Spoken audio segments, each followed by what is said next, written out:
இதுவரை இருந்த ஆட்சியாளர்கள் செய்த பணிகளை ஒருபோதும் நாங்கள் நிறுத்தப் போவதில்லை. அதற்கு மாறாக அதிலிருந்த குற்றம் குறைகளை களைந்து அதை இன்னும் மேம்படுத்துவதற்கான பணிகள் தான் நாம் செய்வோம். இதுவரைக்கும் இந்த ஆட்சியாளர்கள் போன ஆட்சியில் செய்ததை தொடர மாட்டாங்க. அதுல ஒரு பழிவாங்கும் அரசியல் இருக்கும்.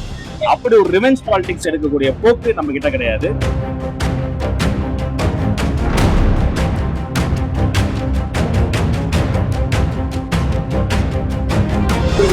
தொல்லியல் துறை, கலைத்துறை, பண்பாட்டுத்துறை, பள்ளிக்கல்வித்துறை, செய்தி விளம்பரத்துறை, எந்த துறையாக இருந்தாலும் இதுவரை இருந்த ஆட்சியாளர்கள் செய்த பணிகளை ஒருபோதும் நாங்கள் நிறுத்தப் போவதில்லை. அதற்கு மாறாக அதிலிருந்த குற்றம் குறைகளை களைந்து அதை இன்னும் மேம்படுத்துவதற்கான பணிகள் தான் நம்ம செய்வோம். இதுவரைக்கும் இந்த ஆட்சியாளர்கள் போன ஆட்சியில் செய்ததை தொடர மாட்டாங்க. அதுல ஒரு பழிவாங்கும் அரசியல் இருக்கும்.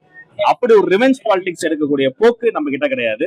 குறிப்பாக தொல்லியல் துறையை பொறுத்த வரைக்கும் காலையில இருந்து விடியற்காலையில இருந்து அடுத்தடுத்து நாங்கள் ஆய்வு பணிகளை மேற்கொள்றோம். கீழடி தமிழர்களுக்கு மட்டுமல்ல, நாகரிகத்திற்கு ஒரு பெரிய தாய்மடி. உள்ள நிற்கும் போது எனக்கு சிலிர்த்து போச்சு.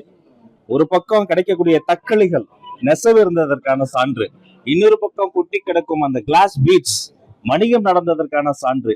உரை கிணறு இருக்கு, அங்கிருந்து கால்வாய் கட்டி தொட்டிக்கு கொண்டு வந்திருக்காங்க. தொட்டியில சாயம் போட்டிருக்கிறாங்க.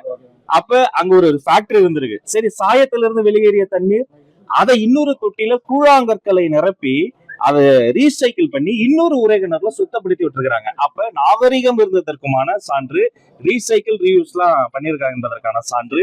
இது மட்டும் கிடையாது, இன்னும் அகரத்துல கொந்தகையில அடுத்தடுத்து பக்கத்துல எல்லாம் நாங்க முறைப்படி பர்மிஷன் எல்லாம் அதை கண்டினியூ பண்ணி அகழாய்வு பணிகள் தொடர்கிறது. தொல்லியல் துறையில் இதுவரை இல்லாத வரலாறு காணாத மிகப்பெரிய சாதனைகளை செய்வதற்காக நம்முடைய அரசு தொடர்ந்து வேலை செய்யும். போன வாட்டி இருந்த ஆட்சி செய்ததை விட அதிகமான அக்கறையும் அதிகமான நிதி வசதிகளும் அதிகமான ஆய்வு பணிகளும் மேற்கொள்வோம் என்பதை பெருமையோடு சொல்லிக் கொள்கிறேன். ஆய்வு அறிக்கை 2023 ஆண்டு தொல்லியல் ராமகிருஷ்ணன் மத்திய அரசுக்கு அறிக்கை தாக்கல் பண்ண இதுவரைக்கும் வெளியிடப்படல. இது வெளியிடுறதுக்கான தாவேக அரசு ஏதாவது முன்னேறி பண்ணுமா? அது சில விளக்கங்கள் கேட்டு திருப்பி அனுப்பிட்டாங்க. அது பெண்டிங்ல 3 வருஷமாவே இருக்கு. அந்த கருத்தியல் போர் தொடரும். நான் ஏற்கனவே சொன்னதை மாதிரி இந்த கீழடி என்பது ஒரு மொழி பேசக்கூடிய சமூகத்தினுடைய ஒரு பெரிய வெற்றியா நம்ம பார்க்க கூடாது. இது எப்படி ஹரப்ப முகஞ்சதாராவை எப்படி தூக்கி பிடிக்கிறோம், அங்க இருக்கக்கூடிய அந்த கழிவு நீரை வெளியேற்றக்கூடிய வசதிகளை வியந்தோதுறோம். இங்க கழிவு நீருக்கும் குடிநீருக்கும் அற்புதமான ஏற்பாடுகள் செய்யப்பட்டு இருக்கே. அப்ப ஒவ்வொரு படிநிலையிலும் அதை சயின்டிபிக்காவும் நம்ம நிரூபிக்கணும். நாம பழம்பெருமை பேசுவோம், மொழின்னு பேசுவாங்க. தமிழர், தமிழ் மண், இதை குறித்து பேசும்போதெல்லாம் இலக்கிய சான்றுதான் இருக்கு. யார் சொன்னா? விஞ்ஞான சான்று இருக்கு, தொல்லியல் சான்று இருக்கு. அப்ப இந்த போர் தொடரும். கருத்தியல் ரீதியாக மீண்டும் நிரூபித்து தேவைப்படுகிற அறிவியல் சான்றுகள் எத்தனை ஆண்டுகள் ஆனாலும் சரி விடாப்படியாக அந்த சான்றுகளையும் தாக்கல் செய்து முறைப்படி ஏஎஸ்ஐயோடு பேசி இது உலகத்திற்கு கீழடியினுடைய பெருமைகளை பறைசாற்றுவோம்.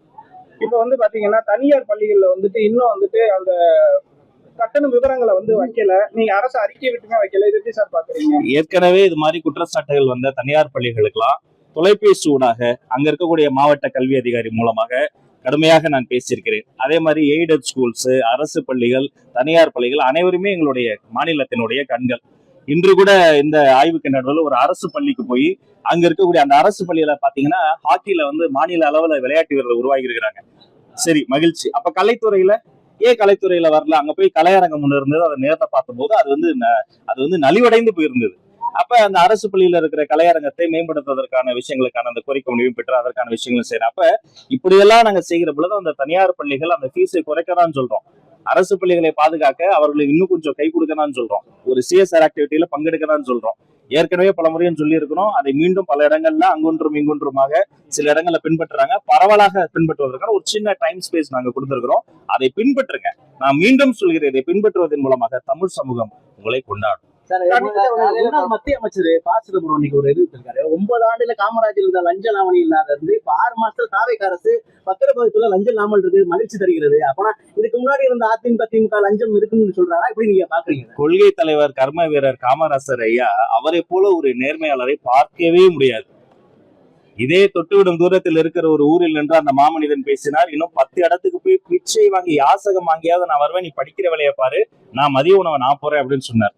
அவர் பாதையை பின்பற்றி இன்று காலை உணவை விரிவுபடுத்தி இருக்கிறோம், மதிய உணவை தரப்படுத்தி இருக்கிறோம். மாண்புமிகு முதலமைச்சர் சி ஜோசப் விஜய் அவர்கள் ஒரு சமூக நல விடுதியில் தங்கக்கூடிய மாணவர்களை நேரில் சந்தித்து வரலாற்றிலேயே முதல் முறையாக ஒரு முதல்வர் ஒரு மாணவர் 1-to-1 பேசி அவர் பேசிய சில நிமிடங்களில் ஒரு ராணுவ வேகத்தோடு அங்க பணிகள்லாம் நடைபெற்றுக் கொண்டிருக்கிறது. அப்ப கர்ம வீரர் காமராஜரினுடைய ஆட்சி தொடர்கிறது என்றுதான் அர்த்தம். இப்ப அரசு பள்ளிகள்ல பாத்தீங்கன்னா குறைவான மாணவர்களே வந்து படிக்கிறாங்க, தனியார் பள்ளிகள் அதிகமா சேர்றாங்க.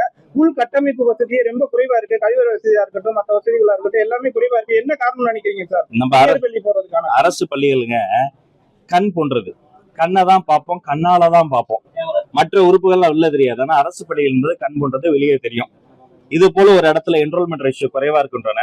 எங்களுடைய கல்வி அதிகாரி என்ன பண்றாரு, அவரை கூப்பிட்டு நாங்க பேசின உடனே நேரிலேயே சென்று பார்த்து மேலும் 10 மாணவர்கள் அங்க சேர்க்க வைத்து உடனடியாக திறந்துட்டோம்.